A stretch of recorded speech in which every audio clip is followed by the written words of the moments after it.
హైదరాబాద్ జిహెచ్ఎంసీలో మున్సిపాలిటీలు కార్పొరేషన్ల విలీనంపై ప్రభుత్వం స్పీడ్ పెంచింది. జనవరిలోపు విలీనం ప్రక్రియ పూర్తి చేసేలా టార్గెట్ పెట్టుకోవాలని అధికారులను సూచించింది. దీనిపై మరింత సమాచారాన్ని మా ప్రతినిధి నుమాన్ అందిస్తారు.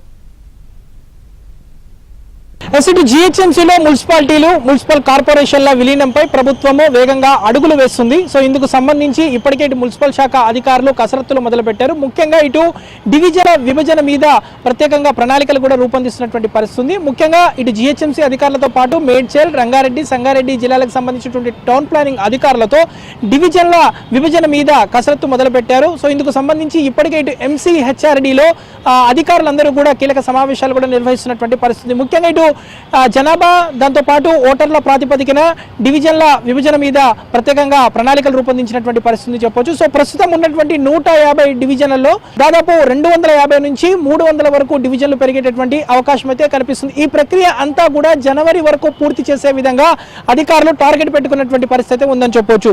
ముఖ్యంగా ఇటు మున్సిపాలిటీలు, మున్సిపల్ కార్పొరేషన్లు 20 మున్సిపాలిటీలు, 7 మున్సిపల్ కార్పొరేషన్లకు సంబంధించినటువంటి విలీన ప్రక్రియకు సంబంధించి ఆర్డినెన్స్ గవర్నర్ కూడా ఆమోదం తెలపడంతో ఏదైతే గెజెట్ కూడా త్వరలో విడుదల కానుంది. సో ఇక జనాభా ఓటర్ల ఆధారంగా డివిజన్ల విభజన అనేది జరపడానికి అధికారులు కసరత్తు మొదలుపెట్టారు.